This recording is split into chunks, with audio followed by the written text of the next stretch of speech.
Hey there YouTube, this is 13 Dragonblade aka Itachi13, giving a segment on how to create my version of a ninja deck. It's going to be called Living in the Shadows, or something else. Probably I'll give it a cool name, you can look at the title. This is my role token, that I sometimes use over my Gorse token. Just wanted to show you guys YouTube. Anyway, let's get this started, shall we? I'm going to basically start with the main deck ideas. We're going to go with the White Dragon Ninja combo along with the Hanzo combo. It's very simple. You normal summon the Hanzo. You get your super transformation. Wow, that was a huge glare.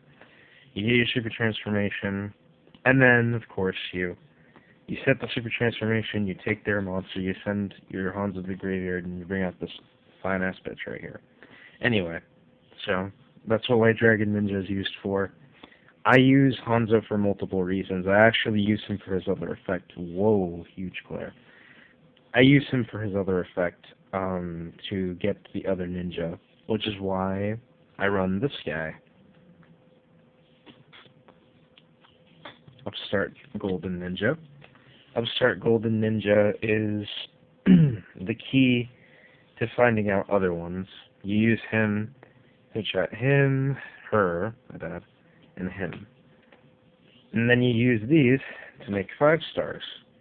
These are basically, I would say, all the good ninja cards. You pitch a trap to special a ninja. He is the best one. She is the best one. And these two just help you exceed.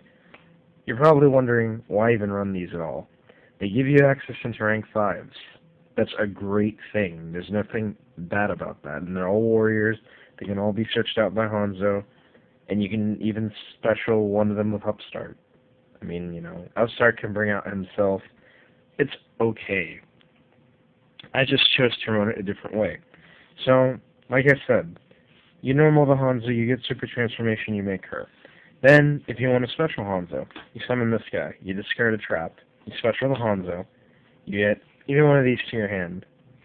And then you proceed to just exceed. You go, you exceed. If it's a first turn play, you exceed these over. And you stack for a Maestro. And you laugh at your opponent. And there's the other Maestro, YouTube. I told you I was going to get 2 of them for this deck. Maestro, in my opinion, I'll go to the extra deck later, but Maestro, in my opinion, for this deck, it's a huge glare, I'm sorry. In my opinion, for this deck, Maestro is a good first turn play with these two, because it gives you time to set up and get all that stuff. Now, in regards to these, they give you access into rank 5s. They just help set up your plays. You can make Tiras and Ardius with them. They're really good. I mean, you have plenty of rank 5 choices. You've got him, Tiras, Ardius, whatever other rank 5. I would use these, though, especially him. Crimson Shadow Ninja makes people cry. He protects himself and all of that other good stuff. Move them out of the way for a moment. But yeah, basically to go with their effects now is very simple. He's a Cyber Dragon, just like Elder, and this one bumps itself up a level. So the main play to do is to have this in your hand, no one else is in the field, have this guy, and then you special him, you normal him, you bump it up a level, you exceed, and you stack for either Crimson Shadow, or if you really want to get at your opponent, Tiras, and if you want to blow shit up, use Ardius. That's basically the play, and this also protects you, so you'll be having it for multiple turns. His effect is spell speed 2, so that means you get to troll your opponent for a little bit. Now I'm going to quickly go over the tech cards, because other than the ninjas that you just saw, that's the basic reason I like to run it. So quickly, I'm going to go in regards to these. If you saw my Hating the Meta video, you'll see how much I love Valor. Valor's great. I don't really have to explain why. You discard it. You can use it as a tuner. That's all I have to say. Go 3. Same thing with this guy. Go 2, and you'll win. If you don't have the maxis, I would suggest DD Crows. That's just me. You don't have to listen to me, though, but I'm just stating my opinion. This thing, they're best friends. You discard them, you draw cards for special summon monsters, you discard this, and you stop your opponent's monster effects. OTK, Stopper, Stalling, Summoning, and Synchroing. That was a huge glare.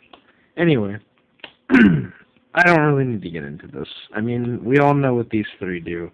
These 3 are very popular cards in the meta for the longest time. And Gale is just Gale. Everybody wonders, like, why do you run a Gale in a random ninja deck? Like, yeah, I know. And then another thing people wonder about is this card. And I'm like, well, this card makes her viable again. Because, let's say if you have a really bad opening hand, and you have these 2 in your hand. And then for some reason, you draw into another one, which can happen. You draw into 2, and then you'll be sitting there wondering, why do I have these in my hand? I want them in my deck. Well, that's what Magical Mallet does. You put them there and just Magical Mallet them back into your deck. Just go like this. You draw 2 cards. There's nothing wrong with that. So now they're back in the deck for Hanzo, who can use it for Super Transformation, and your Super Transformation draws won't be dead when you search it out. And you have 3. Now quickly, I'm going to go into the extra deck values, because I've already covered most of my main deck in my Ninja video, so I'm just going to keep this one relatively short. Extra deck choices minus the token, of course.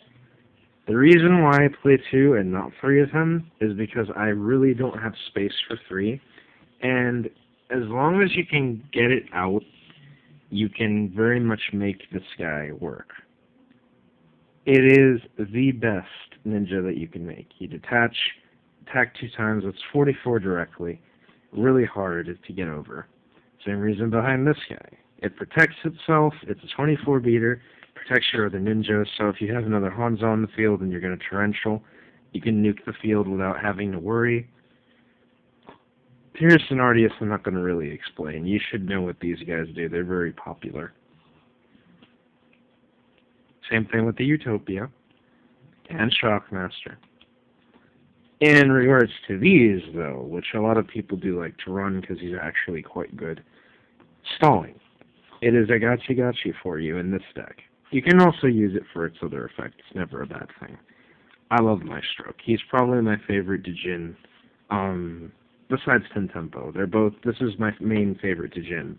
So, you stack for him, you stall with him, he's a great first turn play.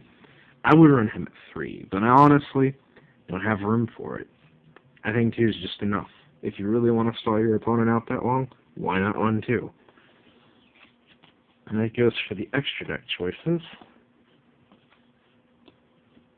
And then, of course, there comes this. I like to use Scrap Dragon, believe it or not, with my stroke.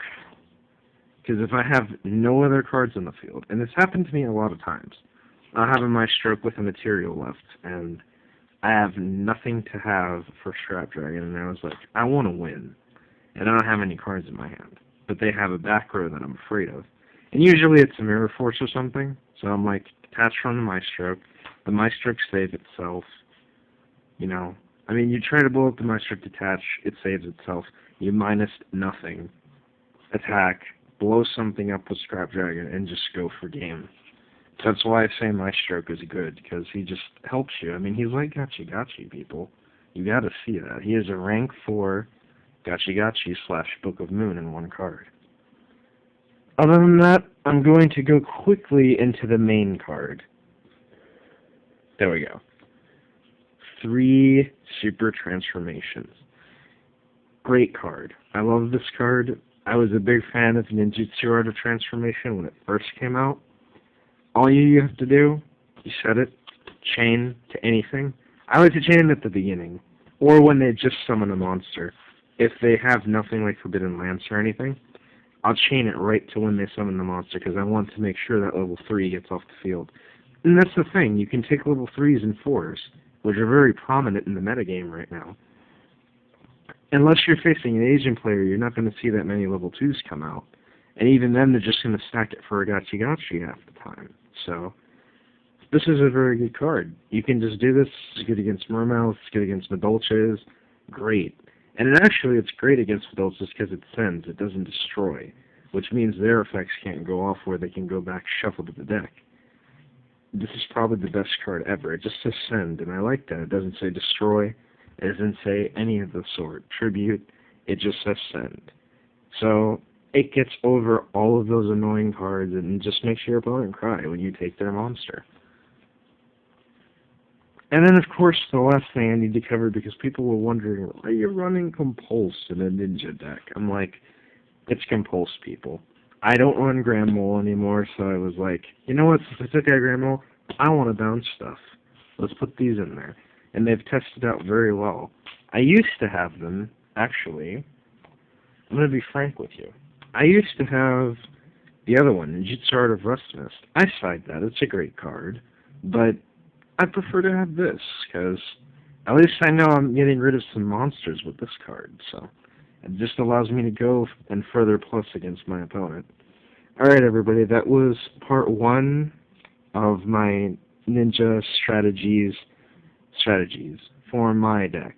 So, if you guys want more tips on any type of ninja build, just let me know. I'll give you some tips on any ninja build that you want, just as long as you keep it within YouTube boundary. Anyway, this is Itachi15 signing off. Bye, YouTube.